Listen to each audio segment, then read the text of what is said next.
Bueno, ¿cómo están?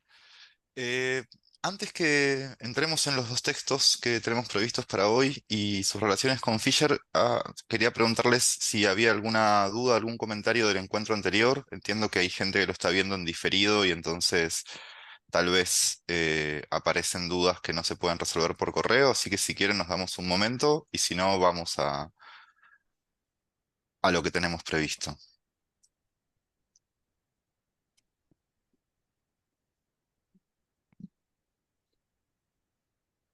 ¿Estamos bien? Bueno, en cualquier caso la charla se va a dar en un ratito, así que podemos retomar sin problema. Bueno, mi intención de hoy es trabajar con una serie de textos de Dick que van a estar girando en torno al mismo problema, que son las alteraciones temporales. Es un tópico al cual Dick volvió muchas veces de distintas maneras. Podemos pensar que en la ficción de Dick, por lo general, hay por lo menos dos tiempos simultáneos, varias líneas que corren juntas y en determinadas circunstancias se mezclan y ahí nacen determinados conflictos. Podemos pensar en el texto más clásico en este sentido, que es El hombre en el castillo. Ahí tenemos un presente donde el eje ganó la guerra, los aliados perdieron la Segunda Guerra Mundial, Estados Unidos está bajo administración alemana y japonesa.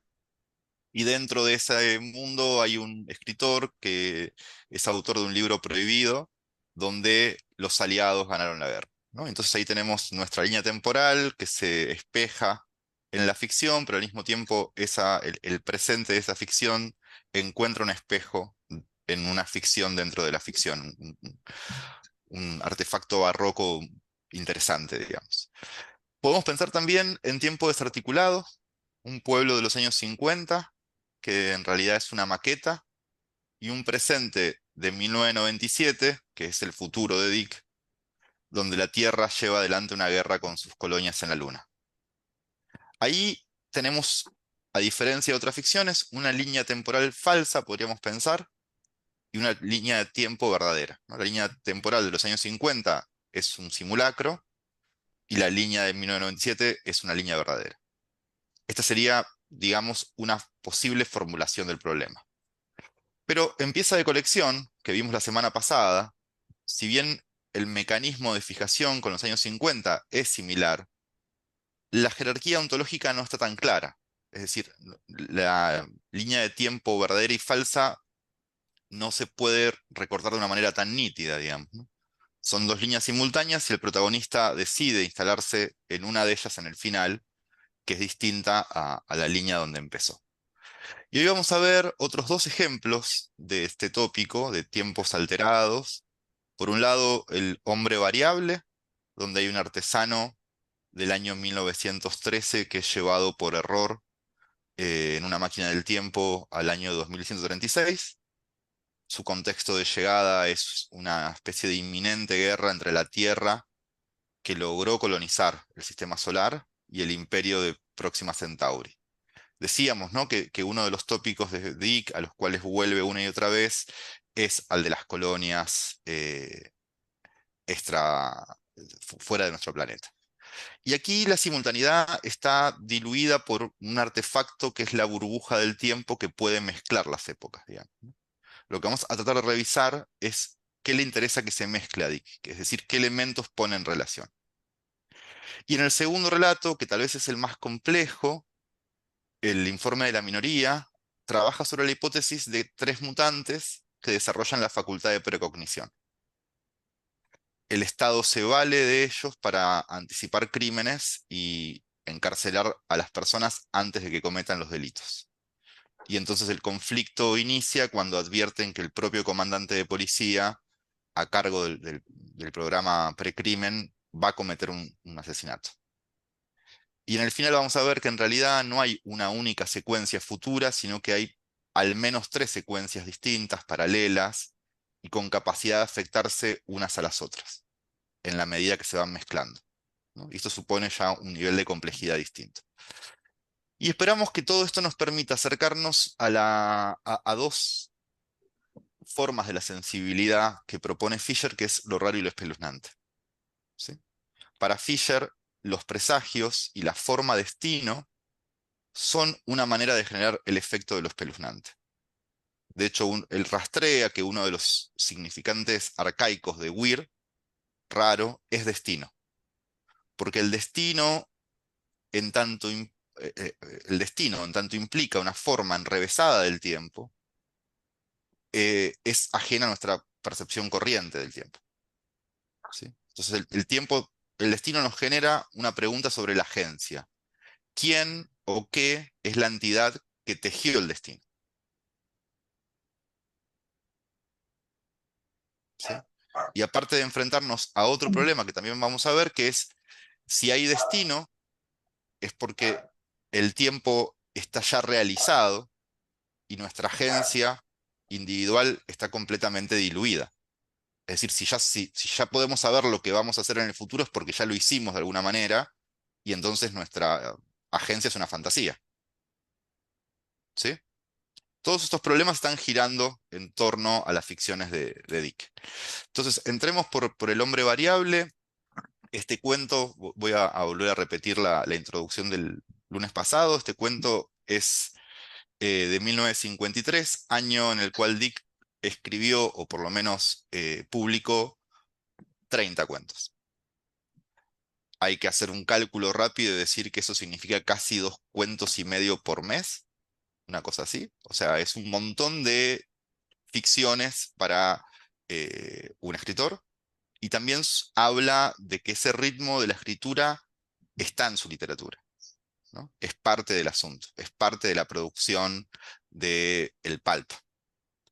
Entonces, en el cuento tenemos una situación de base, hay una guerra a punto de explotar entre la Tierra y el imperio de Próxima Centauri, como decíamos, y el imperio de Próxima Centauri, digamos, es un obstáculo para la exploración espacial humana. Y vamos a proponer la siguiente hipótesis. Hay tres personajes que encarnan tres lógicas dentro del relato. Reinhardt es la razón militar, la presidenta del consejo, Margaret Duff, encarnaría la razón política y Sherikov es la razón científica. ¿Sí? Y estas tres formas de percibir la realidad están en pugna, ¿no? Están compitiendo entre ellas. Y la pregunta es qué hace Dick con esas tres razones, que de alguna forma podemos pensarlas como tres razones que en el contexto de los Estados Unidos de los años 50 también están en pugna, ¿no? Entonces, en el inicio del relato tenemos eh, la premisa de que el poder está concentrado en Reinhardt, es decir, en la razón militar, que espera obtener un arma nueva que logre estabilizar la especie de empate técnico entre la Tierra y el imperio de Alpha Centauri.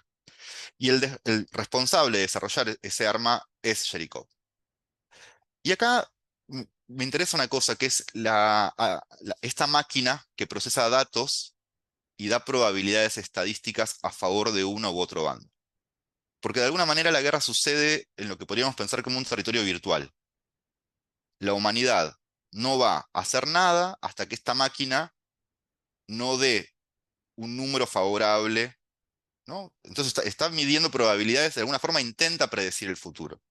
Me gustaría ver la simetría entre esta máquina y los precognitores eh, el informe de la minoría después, ¿no?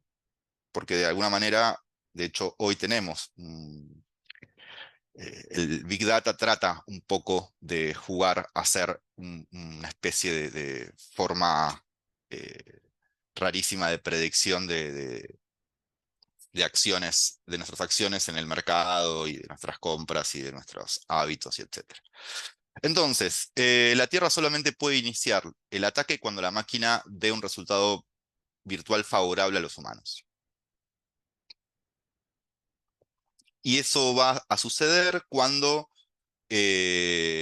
un artefacto que viaja más allá de la velocidad de la luz y que por lo tanto sale del universo espaciotemporal, cuando vuelve al espacio temporal y ocupa un lugar, violenta la materia a su alrededor, funcionando como una especie de bomba.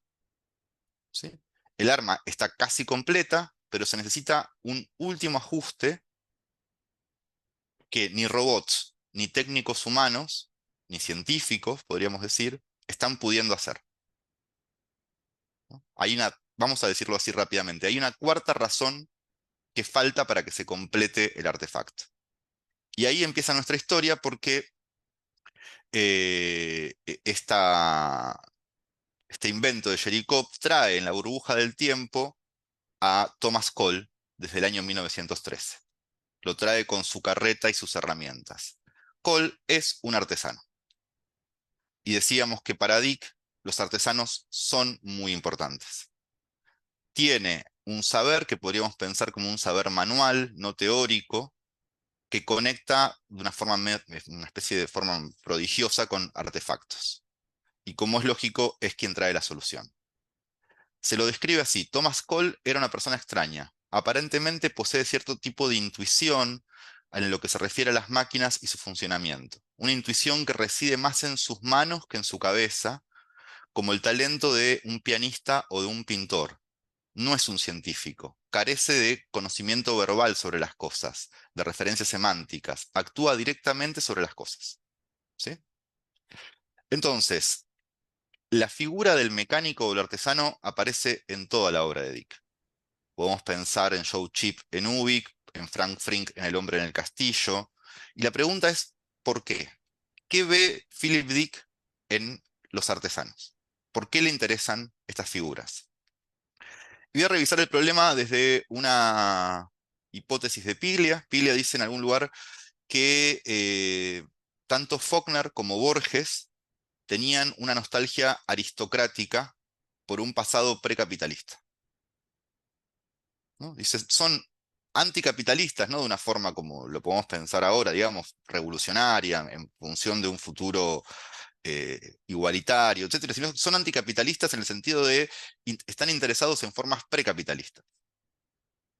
¿No? Faulkner está fijado en el momento pre-guerra de secesión, Borges está fijado en el momento de las guerras civiles sudamericanas, ¿no? En el culto del coraje, en ese campo inestable, digamos, de la historia, y estas fijaciones nostálgicas devienen en ambos una posición de, Pile lo pone en estos términos, de horror ante el dinero, que más o menos quiere decir horror al mercantilismo, horror al capital, etc. No son anticapitalistas en un sentido de subvertir el orden social, pero sí se trasluce una cierta nostalgia por un pasado que ellos idealizan. Creo que Dick participa de una posición similar, aunque no idéntica. Él también tiene una fijación con el pasado, pero en vez de ser un pasado aristocrático, es el pasado del artesanado, de ese momento previo a la producción en serie. Y me gustaría pensar qué está en juego en esta posición de Dick. Y para eso les propongo revisar unas ideas que están en un libro muy bueno que se llama El taller y el cronómetro, de Benjamin Coriat, un teórico marxista francés, que él dice: al acabar con el control obrero sobre los modos operarios, al sustituir los secretos profesionales por un trabajo reducido a la repetición de gestos parcelarios, en pocas palabras, al asegurar la expropiación del saber obrero y su cosificación por la dirección de la empresa, el cronómetro es, ante todo, un instrumento político de dominación sobre el trabajo. Entonces, ¿qué ve Coriat en la aparición del Taylorismo? ¿No? El cronómetro refiere al momento donde Taylor introduce la racionalización en los talleres. Él lo que dice es, bueno, es una forma en la que, vamos a ponerlo de este modo, si antes el artesano conocía la totalidad de los pasos necesarios para producir un objeto, a partir de la parcelación en distintos momentos de la producción, cada vez más aislados entre sí y por lo tanto más difíciles de capturar como totalidad, lo que sucede ahí es una expropiación. El trabajador deja de conocer la totalidad del sistema de trabajo y pierde entonces el control de su propio trabajo. ¿Se ve esto? Veo caras preocupadas, quiero ver si... ¿Sí? El artesano es alguien que tiene un poder, y esto lo vamos a revisar ahora inmediatamente, porque sabemos que la acumulación del capital ahora mismo surge de la producción en masa, ¿sí? La producción en masa supone una nueva economía del tiempo, nacida en los talleres de las nuevas tecnologías, ¿sí? De la medición del tiempo de trabajo, del control sobre ese tiempo, que va a ir invadiendo el conjunto de la producción social, ¿sí? Pero antes de esto, el obrero de oficio era un heredero de los secretos del gremio. ¿Hay ahí una pregunta? Te puedo mandar el link mientras. Si no, creo que vamos a silenciar. Ahí está. Entonces, decíamos que el obrero de oficio era un heredero de los secretos del gremio y sigue siendo así hasta el siglo XIX, ¿sí? En 1863, los distritos obreros de una región de Inglaterra entran en crisis porque no llega algodón desde los Estados Unidos, piden el derecho a emigrar y el presidente de la Cámara de Comercio publica en el Times un texto titulado Manifiesto de los Fabricantes, donde dice: los obreros son la fuerza espiritual y adiestrada que no se puede reemplazar en una generación. Es decir, hay una dependencia de esos obreros que conocen el trabajo, que hoy no tenemos en ninguna fábrica, ¿no? O sea, la idea de una fábrica de hoy es que vos entres y te enseñan a hacer en 10 minutos lo que tenés que hacer y chau. Entonces, ¿cuál es la nostalgia que podemos percibir en Dick? Podemos percibir la nostalgia de un momento donde los trabajadores todavía tenían el poder del secreto del oficio, ¿sí? Y que es si se quiere, es un saber no científico, ¿no? Como Thomas Cole. No es un saber científico en el sentido de que no puede explicar lo que sabe sobre esa totalidad. Simplemente la puede repetir las veces que sea necesaria. Esto además suponía un patrimonio familiar, se pasaba de generación en generación, ¿sí? Eh, en Estados Unidos significó la ausencia de artesanos y de maestros obreros un obstáculo para la acumulación de capital. Entonces, en el momento en el que el saber obrero es descompuesto en tiempo y movimientos para apropiarlo y así transferir poder, ¿hacia quién? Bueno, hacia los dueños de la fábrica. Les voy a leer dos citas para que podamos ver este problema. Taylor dice: estos cambios en la productividad son los que interesan al pobre, los que le dan al más alto nivel de vida y transforman los objetos de lujo de una generación en objetos de primera necesidad para la siguiente. Acá tenemos el primer punto, digamos, que es el a favor de esto. La producción en masa supone que, por supuesto, se abaraten las mercancías, ¿no? La gran idea de Ford es que los propios obreros puedan comprar los autos que producen, ¿sí? Entonces, los objetos que eran de lujo, de repente se convierten en objetos al alcance del consumo de los trabajadores. Pero, dice el propio Ford, todo el mundo trata de suprimir la necesidad de la destreza en todos los empleos de la mano de obra. En la fundición, por ejemplo, donde antes se hacía todo el trabajo a mano y donde había obreros especializados, no hay ya, desde la racionalización, es decir, desde Taylor, más que un 5% de moldeadores y fundidores realmente especializados. El 95% restante son obreros especializados en una sola operación que el individuo más estúpido puede estar en condiciones de ejecutar en 2 días. El montaje se hace enteramente a máquina, ¿sí? Entonces, contra este momento es contra el cual está discutiendo Philip Dick. Porque a diferencia de Faulkner y de Borges, su pasado nostálgico está en un momento donde su clase, que es la clase trabajadora, y recordemos que en 1953 Dick escribió 30 cuentos para poder sobrevivir, ¿sí? Entonces es esa nostalgia la que está en juego en la figura del artesano. Es de alguna forma un punto de resistencia a la tendencia social de la automatización. Entonces decíamos que la posición de Dick frente a la tecnología es ambigua. Por un lado la ve amenazante y por otro lado tiene empatía, como con los Nexus 6, ¿no? Podemos repetir la frase de la tecnología no es buena ni mala, es política, pero mientras está bajo el dominio del capital, efectivamente es una forma de expropiación del saber de los trabajadores. ¿Estamos bien hasta acá? Bien. Entonces, esto nos habilita a preguntarnos dónde está la experiencia de lo espeluznante en el hombre variable. Y creo que deberíamos buscarlo en los primeros momentos en los que Cole entra en contacto con ese mundo del 2136. Sobre todo en el momento en el que encuentra el Central Park destruido, ¿no? En un momento dice, contempló los restos dispersos de Nueva York, un retorcido y confuso montón de ruinas invadido por hierbas y maleza. Las grandes guerras atómicas del siglo XX habían convertido virtualmente toda la zona costera en una interminable extensión de escoria. ¿Por qué me interesa esta imagen, que es muy potente, digamos, ¿no? Que tiene que ver con ciertas imaginaciones posapocalípticas de la literatura de ciencia ficción? Bueno, porque en principio Fisher define lo espeluznante como un tipo particular de experiencia que se da dentro del par, dice él, presencia-ausencia. Y una de las preguntas fundamentales de lo espeluznante es ¿quién hizo esto? ¿O qué hizo esto?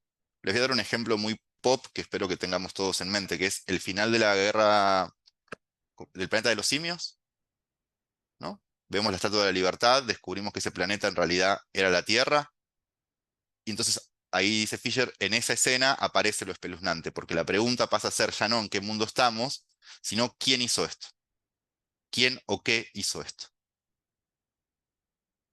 ¿sí? Cuando vamos a un pueblo abandonado, cuando vamos a una ruina, cuando nos metemos en una zona como Chernobyl, aparece lo espeluznante porque ahí hay una ausencia que no debería estar, y entonces la pregunta que surge es ¿quién hizo esto? ¿Quién o qué hizo esto? ¿Sí? Entonces Thomas Cole, frente a Nueva York en ruinas, está viviendo la experiencia de lo espeluznante porque la pregunta es ¿quién hizo esto de Nueva York? ¿Se ve? Una de las diferencias centrales entre lo espeluznante y lo raro es que lo espeluznante es una pregunta sobre la agencia. Lo raro se puede dar sin la pregunta sobre la agencia, en cambio lo espeluznante no. ¿Sí? Ambas tienen que ver con lo desconocido, pero una se pregunta qué pasó y por qué. ¿Bien? Entonces, las prácticas arqueológicas e históricas suelen ser prácticas asociadas a lo espeluznante, ¿no? La sensación de encontrar en una excavación una ciudad perdida.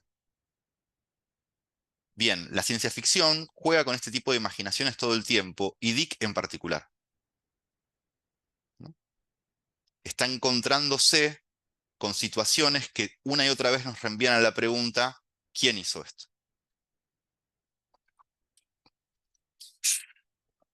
Y dentro de esa pregunta, si el agente es un agente deliberado o lo que podríamos pensar como un agente natural. ¿Sí? Y en el final del ensayito, vamos a retomar esto en un ratito, en el final del ensayito Fisher dice, el capital como fuerza, que no existe porque no existe en el sentido que no tiene ningún tipo de sentido sustancial, pero es capaz de provocar multitud de efectos y eventos en nuestra vida, es una entidad espeluznante. Es decir, es una entidad que produce situaciones que nosotros percibimos como espeluznantes.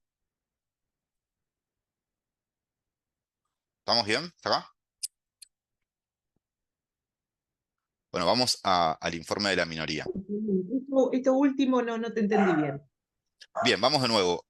Una fuerza como el capital, que no existe en ningún tipo de entidad sustancial, ¿sí? El capital no es una cosa, sino que es una forma de estar las cosas en la relación social, es un tipo de agencia que produce lo espeluznante. Porque uno no ve el capital, pero sí ve sus efectos. ¿Sí? Entonces ahí tenemos una forma, o sea, la pregunta sobre la agencia puede ser un monstruo de Lovecraft, no sé, Chulu, o puede ser el capital. De hecho, el capital y Chulu son en algún punto bastante parecidos. El informe de la minoría es un relato del 56. Este año, por suerte, Dick publicó solamente 4 relatos, así que estaba un poco más cómodo económicamente. Incluso se puede ver, este es un relato mucho más logrado que los anteriores, es casi una novela, con un desarrollo de personajes y de situaciones bastante más interesante. Y si en el futuro decíamos que en el hombre variable se accede desde la estadística, en este relato el acceso es de otro modo. Acá la máquina no funciona para producir estadísticamente futuros virtuales, sino que organiza el discurso de 3 mutantes que en principio lo que tienen son balbuceos ilegibles. Es decir, esto me interesa, digamos, porque sin la máquina los mutantes hablarían sin sentido.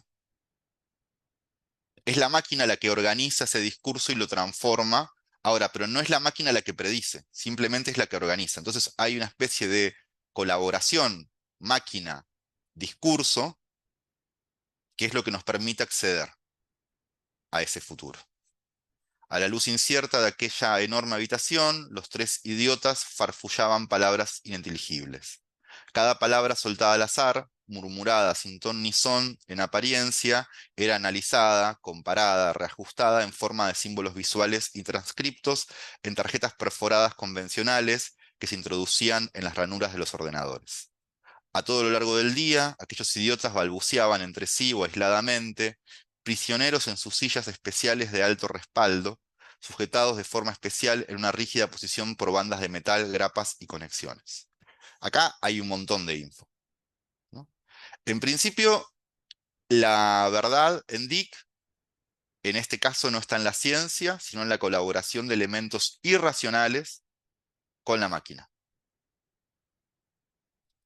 Y uno de los elementos más terribles de este relato es que aquel que puede ver el futuro no puede entenderlo.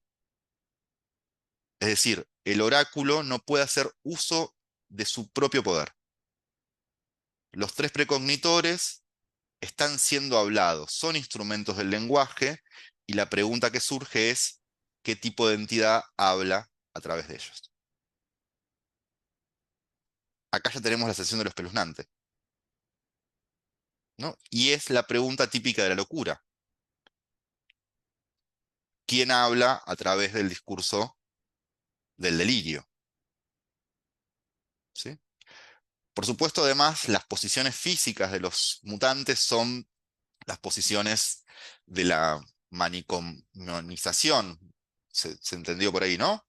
La idea de que los cuerpos están siendo completamente privados de sí mismos y no pueden más que sostener ese discurso que es el delirio.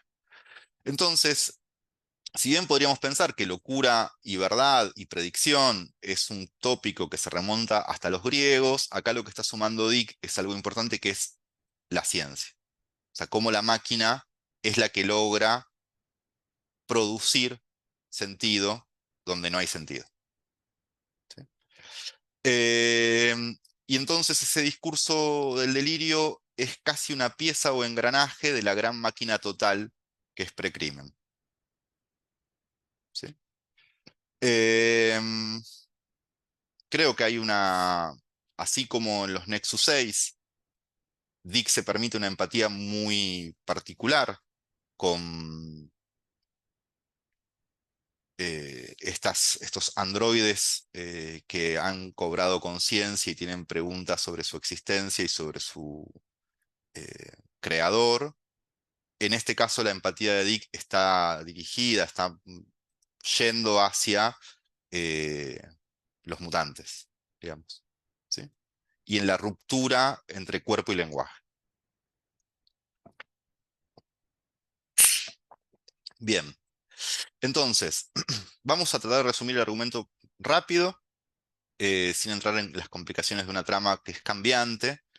Yo creo que el modelo de esta novela hay que buscarla en las novelas de espionaje, donde el complot es el núcleo secreto de la historia. Los modos en que Dick utiliza la novela de espionaje para un contexto de Guerra Fría es muy interesante, ¿no? Hay que pensar que es un momento donde el propio Dick vive por momentos escenas de novela de espionaje, digamos, ¿no? Tiene dos agentes del FBI en la puerta porque su esposa es una activista antibélica y entonces él se hace amigo de los agentes del FBI y terminan en su casa tomando café, los agentes del FBI, los compañeros de militancia de la esposa, el propio Dick. Bueno, en ese contexto escribe y en ese contexto se sirve de la novela de espionaje como arquitectura narrativa. Y en ese entramado, el jefe de policía, Anderton, de alguna manera, Precrimen es el proyecto de su vida, y cuando está al borde del retiro, aparece un informe de los mutantes que indica que él va a cometer un asesinato. Y entonces inicia una huida que es también una investigación. Intenta comprender si el informe es posible que sea falso, si el informe es correcto, o si el informe puede modificarse. Y esto es muy importante. Es decir, que es cierto, pero puede modificarse, modificaría a Precrimen en su totalidad. Entonces dice, habiendo sido informado de que cometería un crimen, Anderton habría cambiado de parecer y no lo habría hecho. Lo- la previsión del crimen habría evitado su comisión.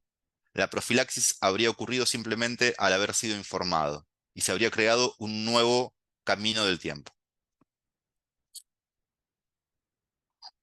Y acá tendríamos que volver atrás y decir, bueno, la idea de poder conocer el futuro significa que el tiempo está completamente realizado. Es decir, que no podemos, la idea trágica de Edipo, digamos, hagamos lo que hagamos, no podemos escapar del destino. Bueno, en el caso de la imaginación de Dick propone otra cosa que es una especie de líneas temporales que se afectan entre ellas. Anderton es una pieza de ajedrez entre policías y militares. Hay una especie de lucha por la hegemonía que intenta destruir el sistema de precrimen, básicamente porque dejó sin trabajo a los militares. Y entonces entendemos algo más del funcionamiento del sistema, que es que los mutantes son tres y funcionan por mayorías. Hay casos en los que están todos de acuerdo, pero unos pocos casos donde dos dicen una cosa y el tercero otra. Esto en términos legales es un lío, ¿no? Porque alguien que va preso por una mayoría de dos, pero hay un tercero que dice que va a pasar otra cosa, significa una especie de grieta en el sistema penal del futuro. Entonces, el complot tiene como objetivo poner en evidencia esta debilidad. En el caso de Anderton, no hay dos informes, sino tres. El primero dice que va a matar a un militar de apellido Kaplan. El segundo, usando el primero como información disponible para Anderton, dice que no va a asesinar a nadie y va a preservar su propia vida. Y el tercero, que integra el segundo, dice que Anderton asesina a Kaplan para salvar a Precrimen, que es finalmente lo que sucede. Entonces, acá ya estos informes parciales son formas de abrir senderos temporales opuestos, contradictorios.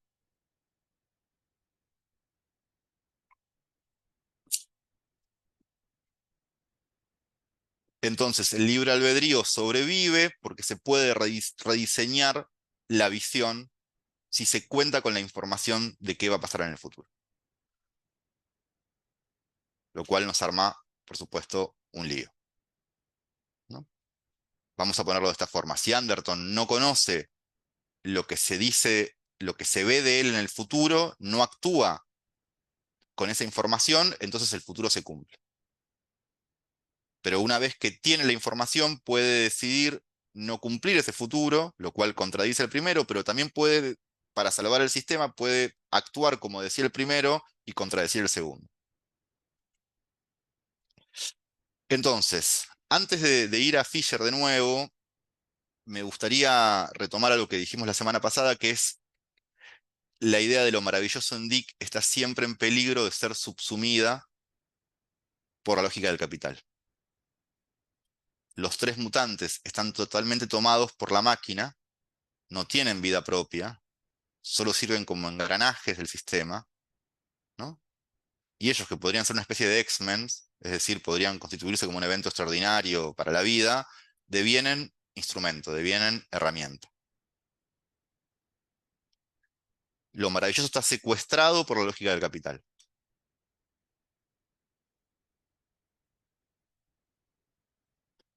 Decíamos que en la primera escena de Alien se ve algo de esto, digamos. En Dick, por ejemplo, en el comienzo de Ubik, que también nos encontramos con precognitores y con telépatas y con inerciales, ¿de qué trabajan? Bueno, trabajan como espías industriales. Es decir, lo maravilloso existe, sí y solo si el capital puede utilizarlo. O para decirlo de otra forma, el capital siempre encuentra la manera de utilizar cualquier cosa que aparezca en la naturaleza. Y esto entra en el campo del realismo capitalista de Fisher. Podemos imaginar lo maravilloso, lo que no podemos imaginar lo maravilloso es fuera del sistema capitalista.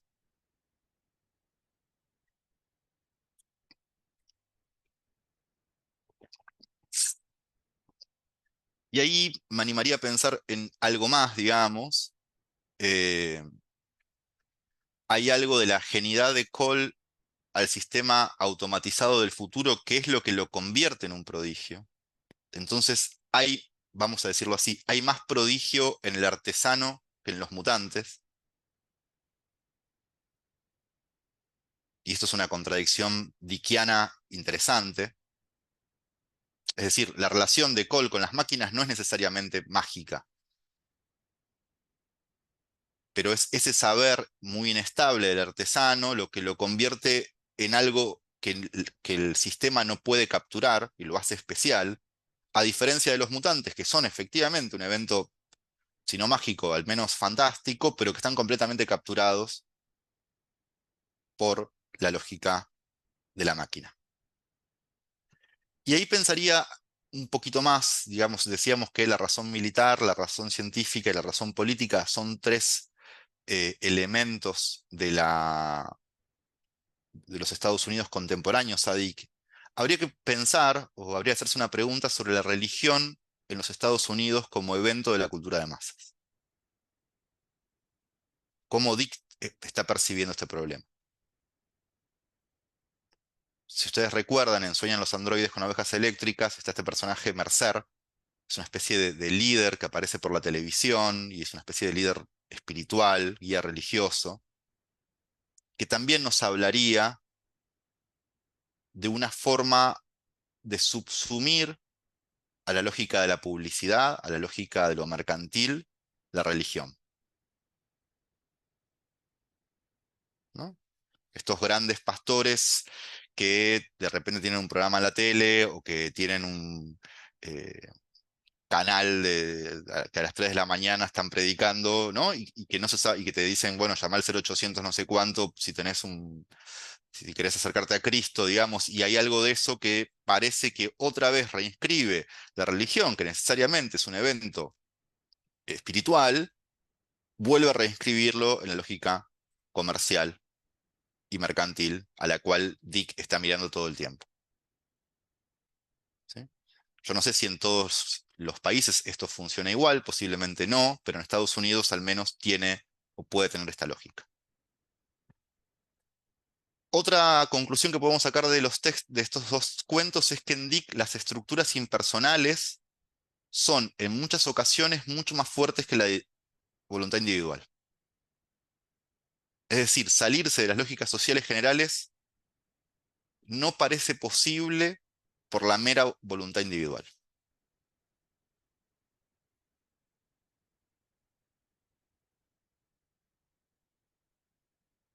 Y en esto creo que coincide también con Fisher. Las agencias individuales en Fisher están casi siempre capturadas por las lógicas estructurales de la cultura, de la economía, del intercambio social, lo cual, por supuesto, es una mirada pesimista que comparto, es decirlo, para decirlo todo. ¿Sí? Eh, Vamos entonces ahora un poquito a pensar lo raro y después abrimos la conversación. Yo creo que la sensibilidad, tanto la sensibilidad rara como la sensibilidad espeluznante, para Fisher él las encuentra habitualmente. Sabemos que está este libro que escribió, que es su segundo o tercer libro, y que él va a tomar un repertorio de novelas y películas y cuentos de ciencia ficción y de terror donde ir a buscar estas sensibilidades, ¿sí? Y esto nos pone en contacto con eso que hemos charlado mucho en los talleres, que es el New Weird, ¿no? Que es la forma en la que un grupo de escritores y escritoras inglesas hace más o menos 25 años empezaron a trabajar con el cruce de géneros. Y en la lectura de Harrison, el New Weird tiene dos premisas fundamentales que me parece que que están también en Dick. Uno es la idea de que el realismo no es realista, el realismo es otro discurso sobre lo real, como dice Ricardo Romero, y entonces pensar, ¿no? Hay un texto muy lindo de China Miéville que se llama Marxismo y Fantasía, donde él explica por qué a su ver leer fantasía nos pone más en contacto con la realidad que el realismo, ¿no? Básicamente lo que dice es, si la realidad vivida bajo el capitalismo es una realidad fantasmática, y alienada, es mucho más fácil acceder a esa realidad por vía del fantástico que por vía del realismo, que es una idea que me interesa. Y la segunda premisa es que la mejor literatura, dice Harrison, es la que nos ayuda a cuestionar nuestra experiencia del mundo, es decir, producir extrañamiento. ¿Sí? Y Dick es efectivamente un autor del extrañamiento.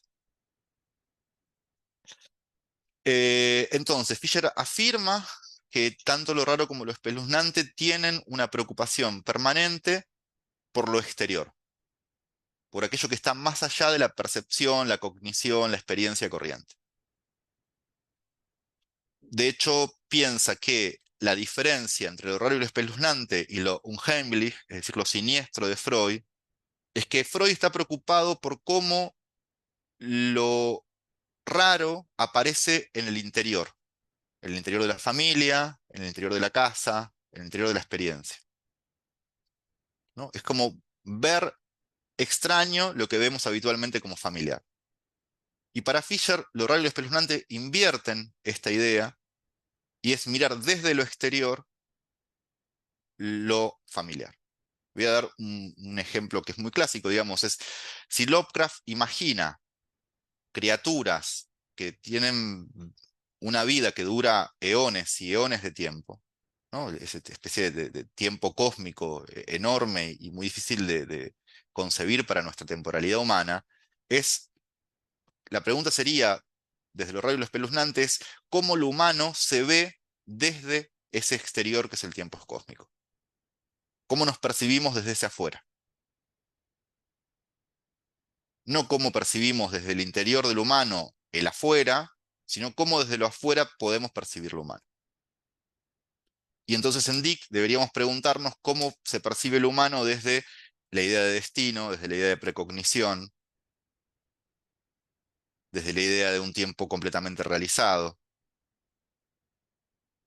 ¿no? Cómo desde esos eventos espeluznantes y extraños podemos percibirnos en nuestra cotidianidad. Entonces ya no se trata, como en Freud, de no sentirse en casa, ¿no? O sea, estando en casa, no sentirnos en casa, sino desde mirar nuestra casa desde ese afuera total, que es lo raro.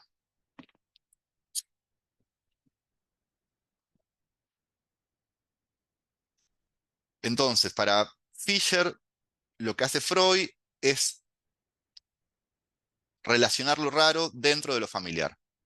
¿no? Estamos en nuestra casa y de repente hay un evento en nuestra casa, en nuestra familia, incluso en nuestra propia percepción individual, donde lo doméstico no coincide consigo mismo. Ahí aparece lo siniestro.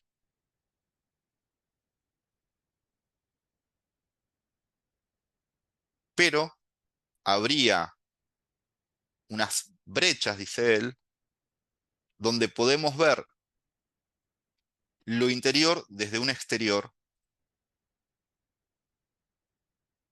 que cambia de perspectiva. ¿Mm? Entonces, creo que la definición de lo raro para Fisher es aquello que no debería estar allí.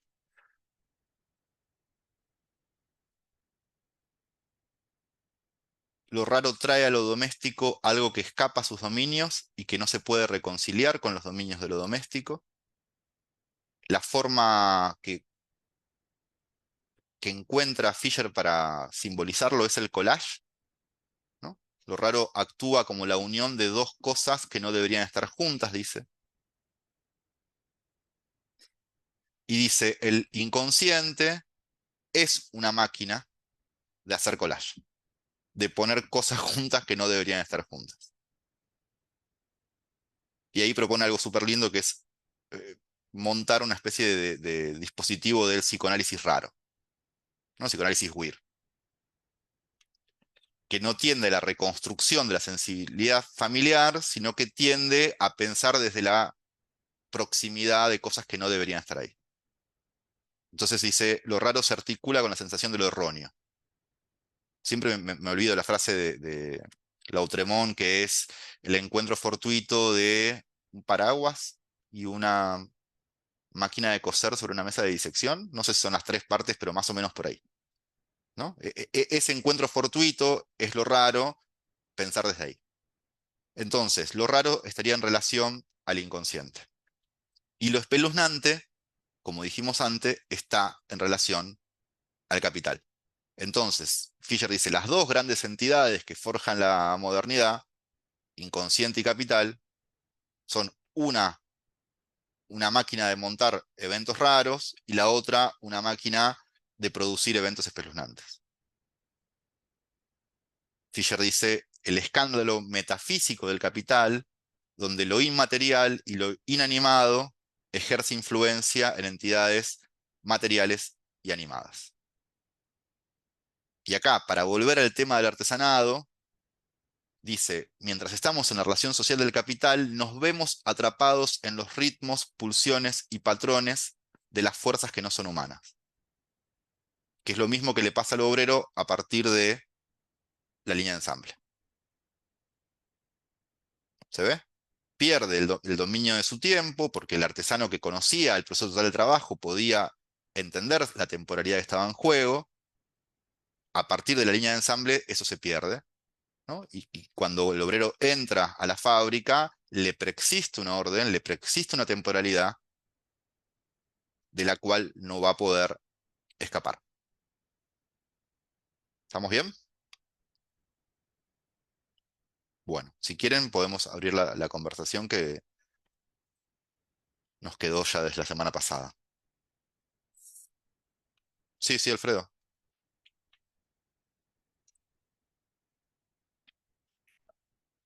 Está sin micrófono.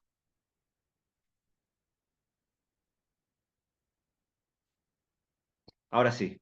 Me quedó una duda con el tema del inconsciente que trata ahí Fisher, porque yo lo tenía, a ver, hay como dos conceptos en lo raro y lo espeluznante en el libro que por ahí Sí. se me mezclaban cuando los trataba.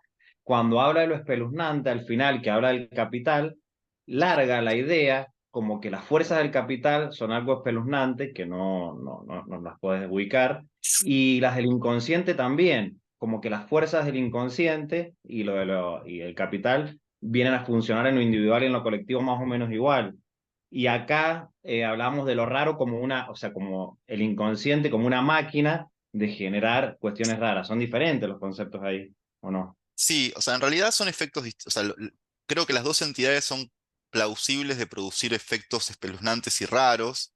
lo que dice Fisher es que el inconsciente, en tanto está todo el tiempo reuniendo objetos que no deberían estar juntos, funciona más cerca de la sensibilidad weird, digamos, Mm. pero al mismo tiempo, claro, un acto fallido o el discurso del delirio también trae la pregunta sobre la agencia, es decir, también es espeluznante. Entonces no es tan Bien, fácil ubicar, digamos, las entidades como una u otra, las dos tienen la capacidad de producir ambas, pero en una modelización, digamos, en una conceptualización, uno podría decir, bueno, el inconsciente en los sueños, en las asociaciones, trae objetos de muy distintos campos y los pone juntos, produciendo lo raro, ¿no? Entonces podría funcionar como una especie de paradigma de lo raro, mientras que el capital actúa sin existir, es agencia desde lo inmaterial hacia lo material, y entonces es más paradigma de lo espeluznante. Eso no quiere decir que el inconsciente también es una entidad espeluznante en la medida que cuando hablan los precognitores y hablan irracionalmente, la pregunta es quién está hablando ahí y eso está más ligado a lo espeluznante, no a lo raro. bien, ¿Sí? gracias. Sí, sí.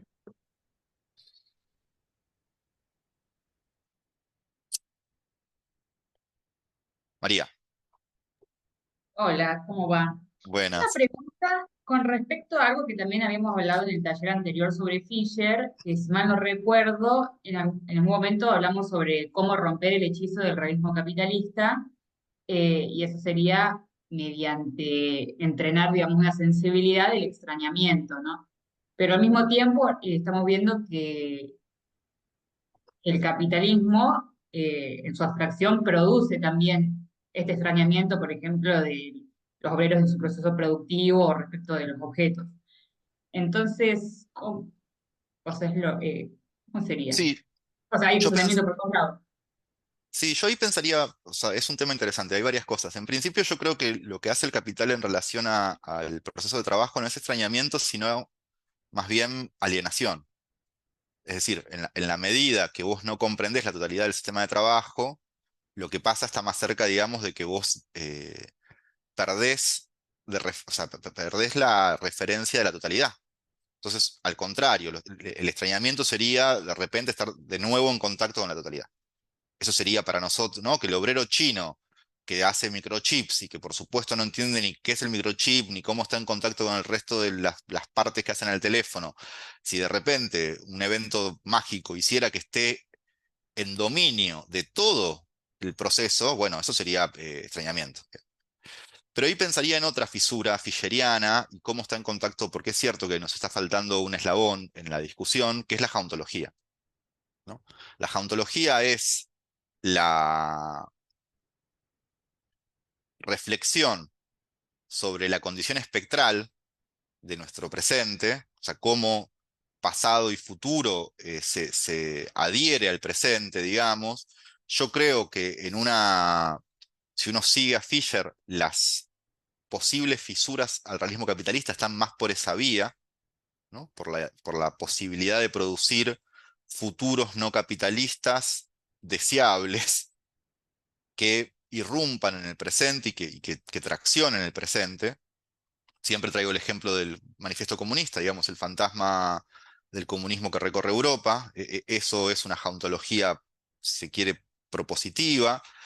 Y ahora bien, ¿cómo hacemos? O sea, si tenemos realismo capitalista y tenemos jauntologías deseables, ¿cómo nos conectamos con esa jauntología deseable? Y yo creo que ahí lo raro y lo espeluznante funcionan como correa de transmisión.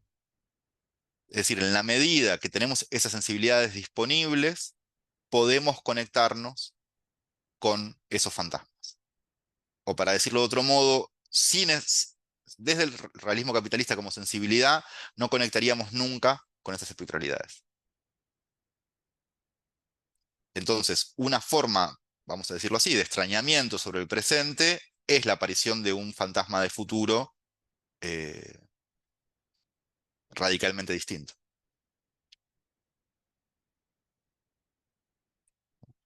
Yo creo que cada vez estoy viendo más, digamos, una especie de genealogía de Fisher, digamos. Es un tema interesante pensar quiénes son el árbol genealógico del marxismo de Fisher, ¿no? O sea, Zizek y Jameson aparecen muy nítidamente, pero a mí me parece que Benjamin cada vez más o sea, volviendo a Benjamin en distintos textos, me doy cuenta las resonancias en Fisher de Benjamin, y hay toda una lectura de Benjamin de la comuna y cómo uno de los eventos de la comuna que a Benjamin le interesa, por ejemplo, es la destrucción de los relojes. Durante la comuna, en París, los obreros y quienes se pliegan a la revuelta destruyen los relojes que están en el espacio social. ¿Y qué significa esa ruptura del tiempo, ¿no? Y la ruptura, o sea, y la relación que hay entre tiempo histórico y tiempo mesiánico, que en Benjamin es muy importante. Y me parece que esa caja de resonancia está en Fisher. O sea, habría que terminar de atar hilitos ahí, pero me parece que hay que buscarlos, porque esa genealogía nos ayudaría a entender un poco mejor quién es Fisher.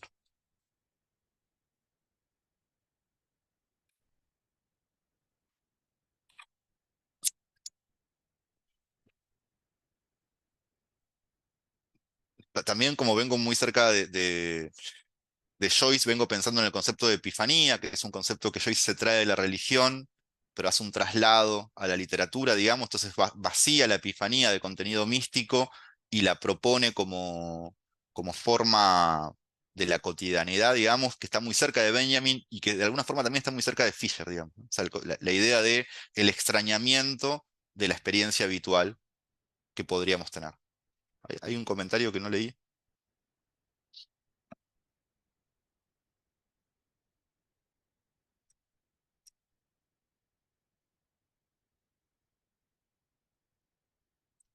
Sí, ahí Sandra traía, creo que estábamos hablando del informe de la minoría, ¿no, Sandra? No sé si... Sí, y era respecto, ¿qué tal? La mención sobre el rol del destino, de distintas perspectivas, y bueno, como en todos los relatos nos juega el mismo destino, el destino. O Claro, sea, en bueno, ahí Adjustment Field es diferente, sí.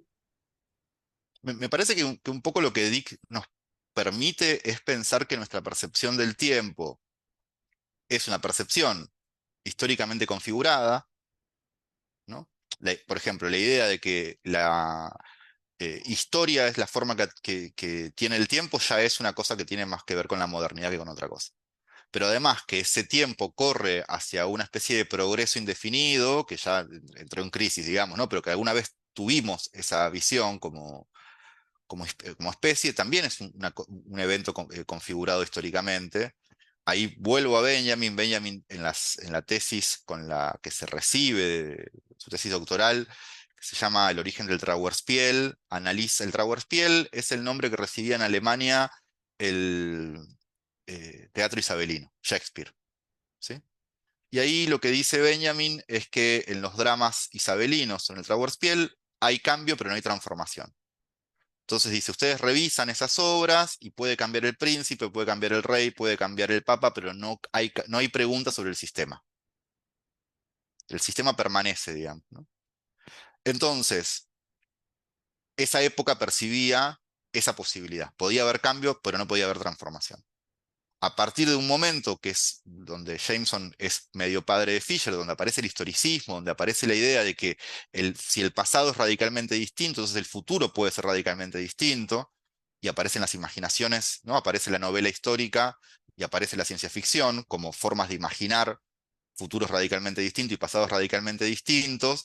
Bueno, la pregunta sería, en esta época donde Fisher supone una imaginación histórica paralizada, ¿qué tipo de ciencia ficción, qué tipo de imágenes del futuro estamos produciendo?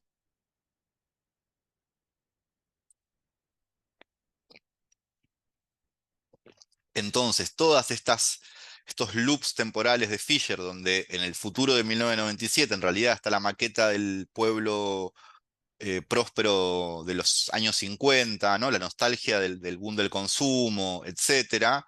Todo eso es parte de un problema mucho mayor que habría que estudiar con bastante más detenimiento, digamos, en relación a cómo estamos percibiendo el tiempo y por lo tanto cómo estamos percibiendo la historia.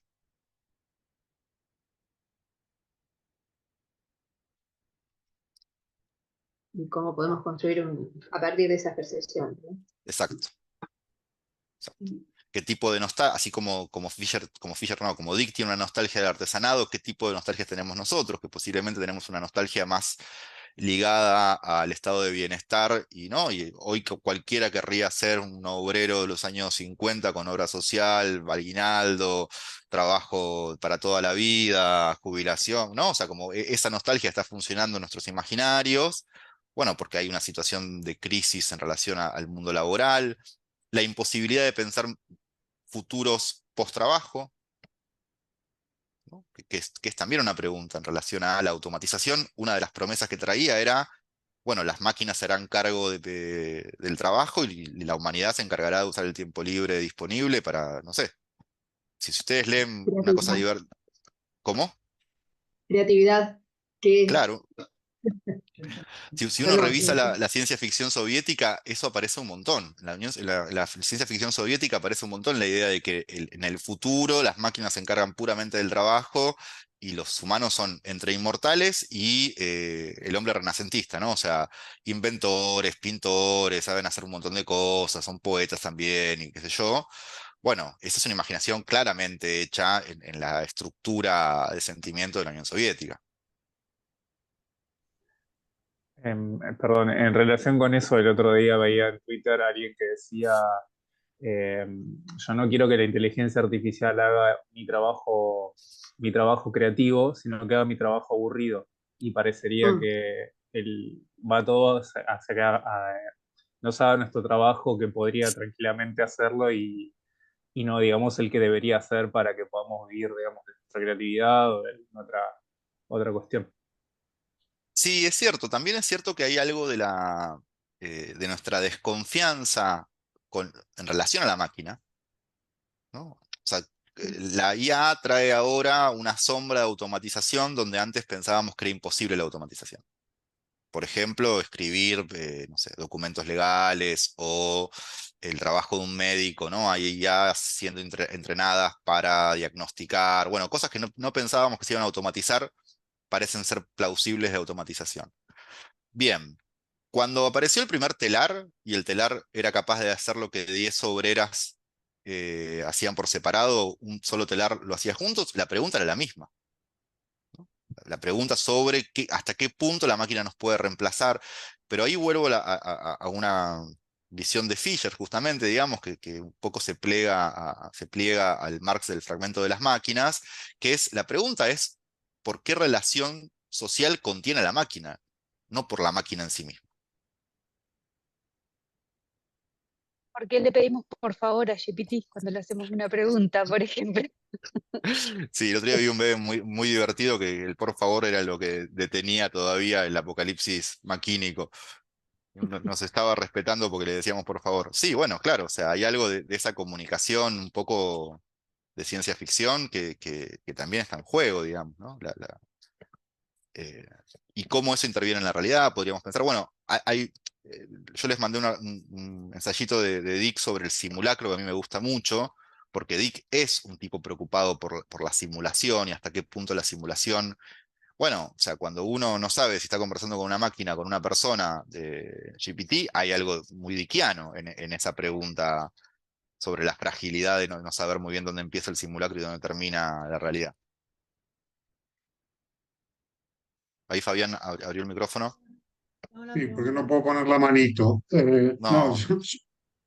yo cuando leía el informe de la minoría, cuando estaban los preconitores ahí, se me vino la frase de Shakespeare del el idiota arriba del escenario, Mm. y después leí el otro del artesano, que se apropian también de eso. Digo, hay como una cosa de apropiarse en un cuento de la locura y el otro de ese oficio, digamos, y por otro lado destruir a Centauri porque el capitalismo necesita una expansión constante, ¿no? Pensaba eso. Sí, o sea, en relación a la subsunción del artesano o de los procognitores a la lógica capital, a mí me parece que es la visión donde Dick es al mismo tiempo más lúcido y por lo tanto más trágico, ¿no? O sea, él puede imaginar eh, muchísimas cosas por fuera de nuestra realidad, lo que no puede imaginar es una relación social distinta que se apropie de eso. Igual tampoco, o sea, vuelvo a esto siempre, ¿no? No es responsabilidad de ciencia ficción andar imaginando sistemas sociales, o sea, para eso nos metemos en la política y discutimos en la política, no es que la responsabilidad de ciencia ficción es imaginar utopías, digamos, ¿no? O sea, no, de hecho la utopía como género nace como género del discurso de la filosofía política, no como discurso literario. Eso por un lado. Y por otro, hay algo de cuando uno revisa ese género que se llama space opera, digamos, ¿no? Que son las ficciones de naves espaciales y de conquista del espacio. Hay un autor que a mí me gusta mucho, se llama Alan Moore, que es un autor de cómic, pero que tiene unos ensayos sobre ciencia ficción muy buenos. Y él dice, la space opera es una continuación de la conquista del oeste. ¿No? O sea, es la expansión capitalista en Estados Unidos tuvo, como en Argentina, digamos, ¿no? Lo que se conoce como conquista del desierto, digamos, la expansión a un territorio todavía no tomado por la producción del capital. Bueno, cuando se termina el territorio real, empieza a aparecer un territorio imaginario que cuando uno revisa esas ficciones tiene la misma lógica que la expansión territorial colonial primero de Europa sobre territorios coloniales y después de Estados Unidos sobre cualquier cosa que se le ponga adelante.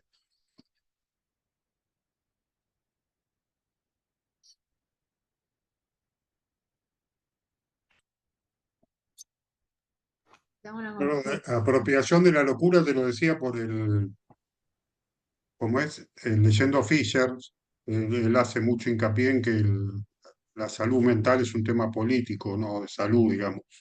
Totalmente. Sí, sí, ahí hay o sea, la relación de Dick con la locura, la relación de Fisher con la locura, de pensarlas de un modo, eh, de una forma no privatizada, ¿no? Un problema no individual, es uno de esos puntos de coincidencia. Ahí Ivana estaba por decir algo. Sí, que no me anda la manito. Lo que te quería hacer una consulta es como si, digamos, buscamos dos hipótesis, ¿no? Una de Philip Dick y si tratamos de hacer coincidir dos hipótesis, la de Philip Dick y la de Matt Fisher, digo, y en esto de que dijiste recién que me parece como que está bueno, ¿cuál es la relacionalidad que existe en función de la lógica del capital? Me pregunto como que mencionaste unos autores al principio, Borges, este qué sé yo, Benjamin, qué sé yo, y como que me queda como muy colgado William Burroughs acá, ¿no? Como que para mí es como clave en esta historia, en este triángulo. Mm, No sé si tenés vos como algo para aportar de eso, o no es no sé, no te conozco. sí, hay, de hecho, el CSRU, que es uno de los lugares donde se forma Fisher, que es el Centro de Investigación de Cultura Cibernética, un espacio que dirigía Nick Land.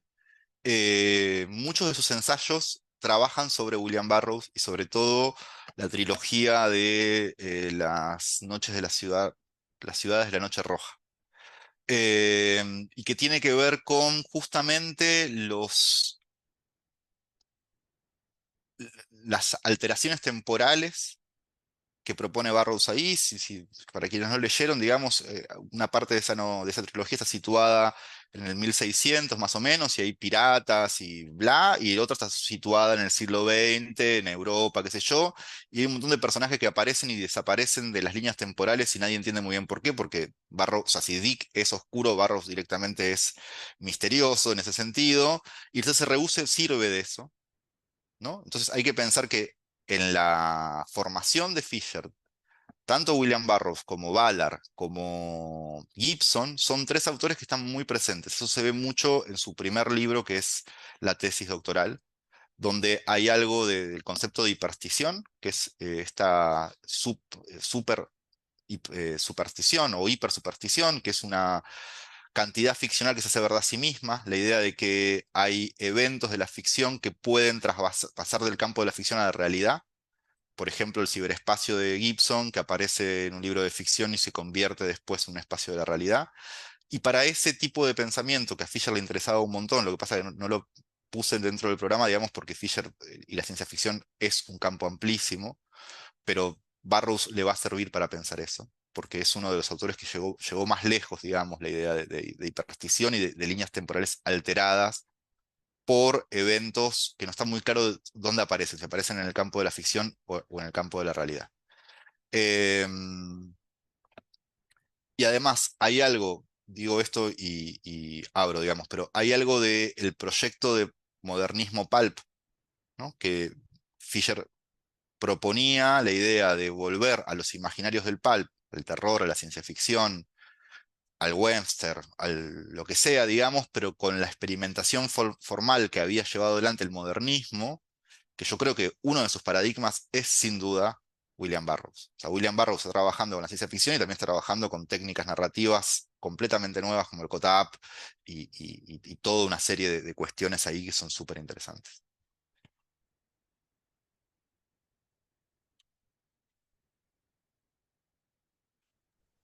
No solo eso que decís que me parece perfecto, como bien analizado, sino que también propone otra relacionalidad respecto a la lógica del capital, ¿no?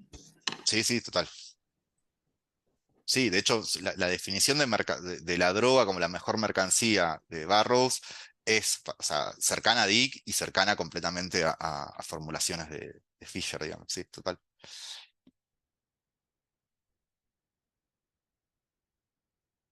También muy hijo, o sea, Barros muy producto de la paranoia, la hiperparanoia de Guerra Fría, entonces también estaba, así como Dick veía agentes del FBI en todos lados, Barros veía conspiraciones y doble agente en casi cualquier lugar, digamos, ¿no? O sea, toda esa lógica paranoica la comparten un montón.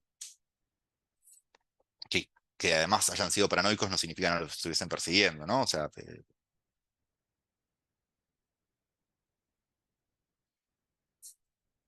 ahí está Misteria por ahí. Por-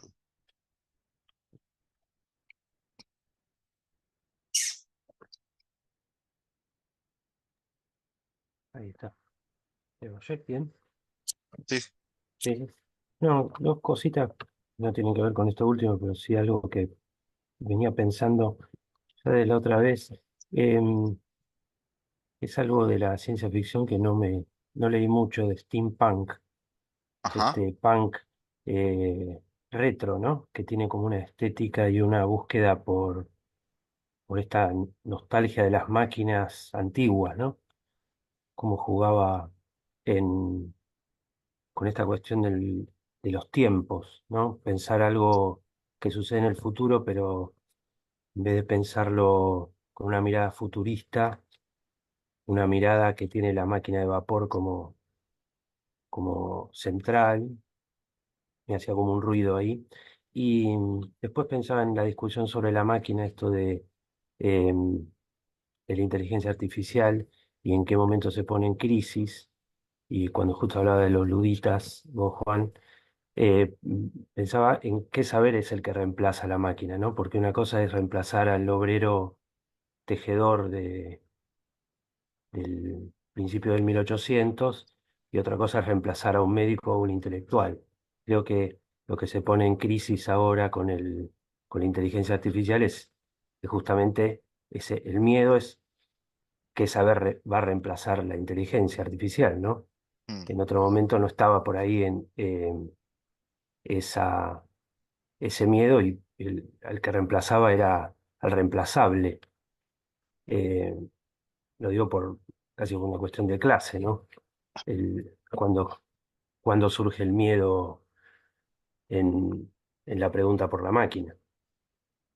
Sí, o sea, en Eso. relación a lo primero, o sea, es interesante, o sea, la verdad no lo tengo tan estudiado, pero la primera novela steampunk se llama La máquina diferencial, sus autores son William Gibson y Bruce Sterling. Proponen una especie de ucronía donde la máquina de vapor le gana como tecnología a las máquinas, a la electricidad, digamos, o no aparece la electricidad como evento y por lo tanto nunca es el modo de alimentación, de combustible hegemónico y por lo tanto en el futuro hay máquinas tan complejas como las que tenemos, pero el vapor reemplaza. Entonces hay sí en ese género una mezcla de nostalgia, te diría casi estética, digamos, ¿no? Del mundo victoriano, de las máquinas victorianas y de incluso de la moda victoriana, eh, mezclado con situaciones tecnológicas de alta tecnología como las que podemos vivir nosotros, eso genera un Frankenstein buenísimo. De hecho, Frankenstein es un monstruo victoriano, digamos, ¿no? Pero genera un híbrido rarísimo donde se mezcla una nostalgia muy fuerte a una época puntual, que es la revolución industrial,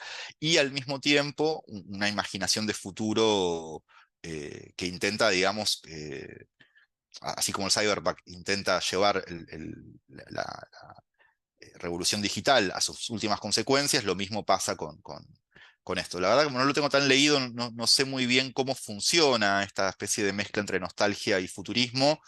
En principio me interesa, digamos, por lo menos para investigar. Y estéticamente es divino, digamos, hay que decirlo. O sea, las cosas que vi de Steampunk en la red están buenísimas. En relación al reemplazo por la máquina de la inteligencia artificial, yo tengo la sensación de que nosotros fuimos perdiendo conciencia de los impactos que la máquina tuvo en nuestra historia. O sea, hay un momento que yo les recomiendo mucho siempre, hay un documental de William Gibson que se llama No hay mapas para estos territorios. Es un gran documental, que es él en un auto, o sea, básicamente, no hay mucho más.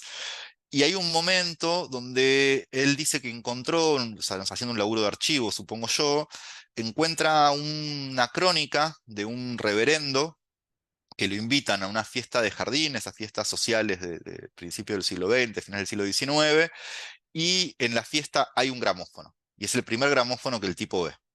Y entonces, nada, ponen un disco y el tipo vuelve a su casa y está indignadísimo con Dios porque cómo Dios va a permitir que se puedan almacenar, se puedan retener las voces de los muertos. Ese impacto tan grande en la generación que vio nacer esa tecnología, nosotros ya no lo tenemos más. O sea, que la voz de Lennon sí va a seguir circulando, es una cosa que nosotros ni nos preguntamos, ¿no? O sea, no tenemos ya sensibilidad para recibir ese impacto. Ahora, si nos dicen que vamos a poder chatear con alguien que se murió, eso como, epa, o sea, eso tiene... Pero seguramente si eso se convierte en una tecnología más o menos vigente, en 20 años habremos perdido otra vez la sensibilidad y será una cosa con la cual las próximas generaciones convivan. Entonces, más que la calificación del trabajo, lo que yo creo que estamos viviendo, digamos, es un nuevo impacto en nuestra relación con la máquina.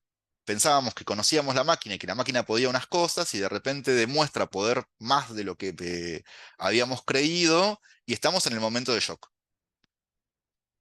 Que seguramente nos acomodaremos porque, o sea, no sé, hace 25 años, cuando, en los comienzos de Internet, había un montón de cosas que parecían rarísimas, ¿no? Que vos pudieras tener, no sé, 50 películas almacenadas en tu computadora y poder verlas cuando quieras, te parecía un milagro, y hoy ya no le importa a nadie. Tenemos muchas, o sea, así como tenemos mucha capacidad para el impacto, también tenemos mucha capacidad para olvidarlo y seguir adelante. Entonces me parece que más que, o sea, por supuesto que los médicos, seguramente quien estudió para médico habrá creído hace 20 años que iba a ser irreemplazable y de repente ver que una IA diagnostica mejor que vos debe ser como, uy, fueron 10 años de estudio para jugármelos en la timba de la IA, pero al mismo tiempo me parece, digamos, que hay algo de la colaboración entre esto que percibe Dick, ¿no? La colaboración entre humanos y máquina, que lo que nos permite, por lo general, es dar saltitos de mayor producción. El problema es que, como siempre está atrapado en la relación social del capital, o sea, lo que vemos pocos beneficios y mucha guita para los dueños de la máquina, digamos. Pero si pudiéramos imaginar la máquina en otra configuración social, porque lo que no quisiera, digamos, que resultara de esto es una especie de nostalgia de volvamos a ser todos artesanos, porque el problema de eso es que no le podemos dar de comer a todo el mundo si volvemos a ser todos artesanos. O sea, no es una mala idea de por sí. Lo que es una mala idea es que la cantidad de habitantes en el mundo no pueden comer con ese sistema de producción. O sea, ¿no? Si no, sería un planazo. ¿Fernando? Ok, me parece también que parte del impacto, porque estamos hablando todo el tiempo de IA y de inteligencia artificial y el impacto de las máquinas, tiene que ver con que ya va más allá de la capacidad que tienen de automatización o de análisis de información, sino también que cada vez está más cerca del límite de poder crear. Y quizás sea algo totalmente disruptivo porque hasta ahora nosotros como humanos, una de nuestras capacidades diferentes es esa, es la creatividad. Y que una máquina pueda crear, falta mucho todavía, pero digamos lo que es hacia donde llega la inteligencia artificial, ¿no? Sí, yo me compré un libro muy ñoño que les recomiendo, todavía no lo leí, que es el OK Pandora, que lo editó la caja, El Gato y la Caja. Y un poco la primera discusión del primer artículo es, bueno, para llamar inteligencia artificial a algo, antes deberíamos ponernos de acuerdo sobre qué es la inteligencia. Y es una cosa donde todavía no estamos tan de acuerdo. Entonces también una palabra como creatividad, ¿no? Que parece una palabra con mucha densidad. La pregunta es, ¿qué es la creatividad?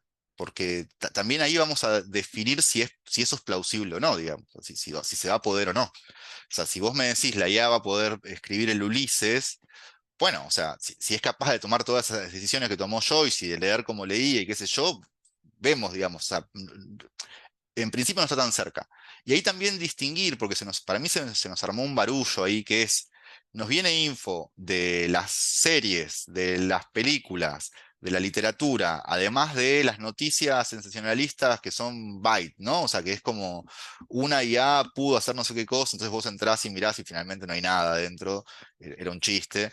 Entonces, o sea, como empezar a separar lo que sí está sucediendo en términos tecnológicos y económicos de lo que estamos imaginando que sucede, y sobre todo, me parece poner la pregunta donde a mí me gustaría, por lo menos, que es sobre la relación de propiedad de la máquina, no tanto sobre la máquina, digamos, de quién es la máquina.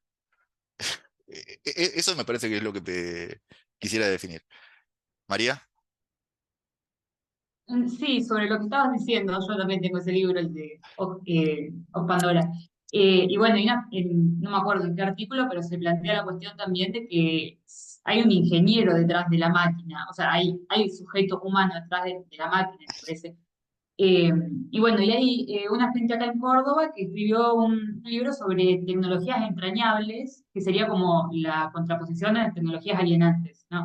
Entonces, desde el punto de vista del usuario y del diseñador, cómo generar un lazo, una conexión, o sea, o romper un poco la grieta que hay entre esos dos momentos de las tecnologías para producir tecnologías bueno, que no sean justamente alienantes o salir, ellos dicen, de un sonambulismo tecnológico en el que estamos. Y es interesante.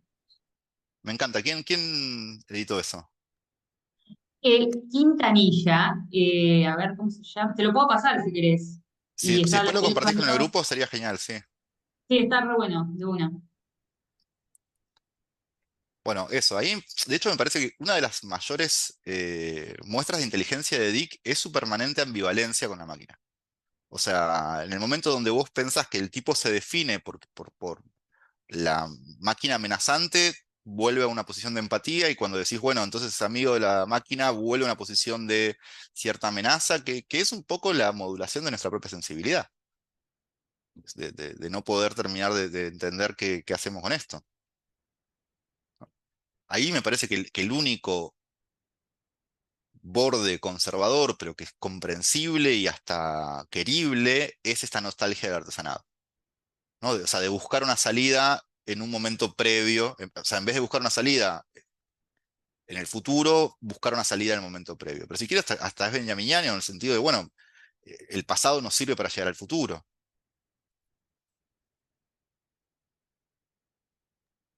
Bueno, se abren muchos temas, o sea, me gusta mucho porque tanto Dick como Fisher traen una cantidad de repertorios increíbles.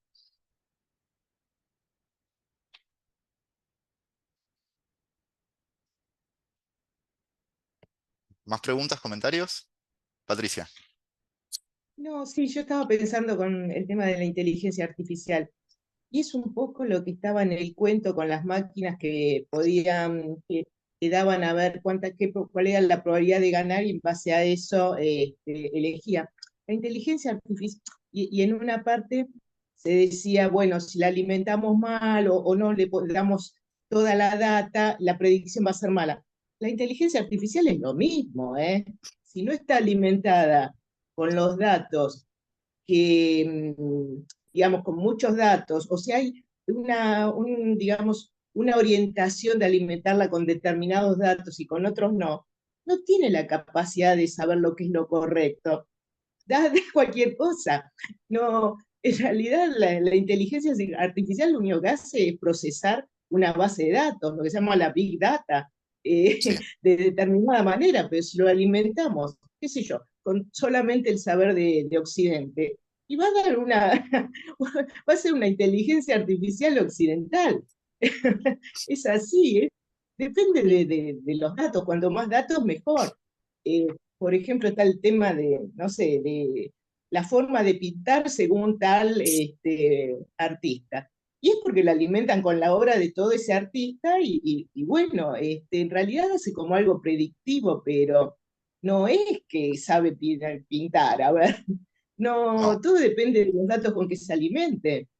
Sí, ahí Así pasan dos que cosas. O sea, ¿no? Por un lado pasa que nunca supusimos que el estilo de un autor, que supuestamente era una especie de, una musa, pero de repente es reducible a patrones de línea, y entonces Van Gogh, en vez de ser ese personaje entrañable que querríamos, es una serie de formas que puede adquirir la línea o que no puede adquirir la línea. Es un poco... el artista se va modificando. no, no, yo estoy a favor, o Nunca sea, la máquina va a ser tengo lo una mismo. posición, tengo una posición a favor. Lo que quiero decir, digamos, es que viene a desencantar eventos que parecían muy tomados como algo muy sagrado, ¿no? Que es como, bueno, Van Gogh era un irreductible, nadie podía explicar qué era, y de repente dice, no, no, pará, es un patrón de líneas. Te puedo hacer una pintura a lo Van Gogh en 5 segundos. Y es como, ah, pucha, o sea, pensé que esto se trataba de Va a otra ser cosa. algo parecido, va a ser algo Claro, parecido. Tampoco va a ser un Van Gogh. Qué sé yo, sí. no sé, yo no, Y después no hay le tengo tanta fe. todo un problema sobre los sesgos éticos y los sesgos de cómo, qué tipo de información le damos a una IA, que también es un problema súper interesante, digamos, porque, bueno, o sea, de acuerdo a qué data le des, va a producir conclusiones distintas. Eso es interesante de pensar. Y otra cosa que me interesa pensar en esa zona, que me parece que está bueno, es la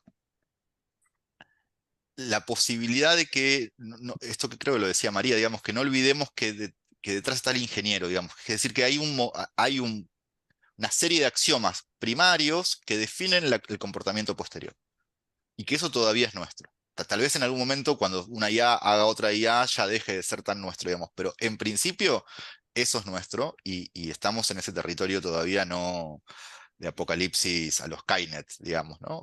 A lo Matrix. Oh, perdón, no puedo levantar la manito, así que Dale, ahora. Eli. Em, Quería dar con esto justo que decías que me quedé pensando en lo que dijiste sobre las estructuras impersonales son más fuertes que la voluntad individual y que en eso coincide con Fisher, Dick. Pero pareciera que en estos dos cuentos, estos dos aparatos de realidad, ¿no? La máquina estadística y después todo el de precrimen, Dick ve formas en que se rompe. Y ahí está esto, ¿no? De lo que decías recién, ¿no? Está esa agencia que después termina aplicando el arreglo para llevarlo hacia un lado. En Fisher es muchísimo más pesimista porque eso no está. Pareciera como que ya todos, máquina y sujetos y todo lo que queda está alrededor, no ve ni la ruptura ni la reorientación hacia otra cosa. O sea, no sé si... Sí. Em, es un tema en el que vengo pensando. Yo creo que si hay, o sea, primero estoy de acuerdo con Fisher en que las estructuras, o sea, para poder partir de un punto realista y discutir realmente el problema en el que estamos, yo prefiero ser todo lo realista y por lo tanto pesimista que sea necesario para poder partir de un buen diagnóstico, digamos. Y yo creo que efectivamente las estructuras son muy fuertes. Las estructuras impersonales son muy fuertes. Ahora, Fisher ve algo que a mí me tienta un poco como respuesta, que es el capitalismo produce deseos que no puede contener. Y entonces, en esa producción del deseo que no puede contener en sus propios términos, el ejemplo que da es la contracultura, ¿no? Él dice, de lo que fue la contracultura como evento social, pudo recapturar casi todo. La música, la moda, o sea, casi todo lo que fue la contracultura lo pudo, ¿qué quiere decir recapturar? Bueno, lo pudo hacer un evento de mercado. Pero en la crítica de la contracultura, el dispositivo de familia, con eso no pudo. Porque la familia le es necesaria intrínsecamente al capital para poder producir de la forma que produce. Entonces pudo recapturar casi todo, pero contra una cosa tuvo que luchar, porque eso no era posible, era un deseo que había aparecido en una generación y que no podía retomar desde la lógica del capital. Entonces me parece que lo que hay que estar atentas, es a eso que el capital produce y lo excede, bajo la idea de que no produce solamente lo que puede, con lo que le sirve, digamos. Se le escapan cosas. Y ahí Fisher me parece que marca la única fisura a lo largo de su obra, digamos, de decir, bueno, ¿dónde están esos momentos donde el capital excediéndose en su producción de deseo muestra algo que no puede contener? Y entonces ahí, si bien no es una maravilla de optimismo, aparece un diagnóstico menos cerrado, menos... bueno, y hay que tirar de hilito y ver hacia dónde llegamos, digamos, ¿no? O sea, uno lee el prólogo del libro que estaba escribiendo y parece que estaba yendo justamente por ahí, digamos, ¿no? Comunismo ácido es un poco una profundización de la idea de que en la contracultura había elementos eh, n- no fácilmente subsumibles a la lógica del capital. Pero bueno, ahí te diría, Dick es casi que más pesimista que Fisher, porque si se puede, un precognitor se puede subsumir, un telépata se puede subsumir, bueno, que quedan muy pocas cosas por fuera de esa capacidad. Bueno, amigas, amigos, les agradezco un montón la participación, que se hayan sumado al taller. La pasé muy bien. Nos vemos seguramente en alguna otra instancia pronto y les mando el registro en los próximos días. Chao. Muchas Muchas gracias. gracias. Chao, hasta Gracias. luego. Ustedes. Chau, Chao. chau. Muchas gracias. Chau, chau.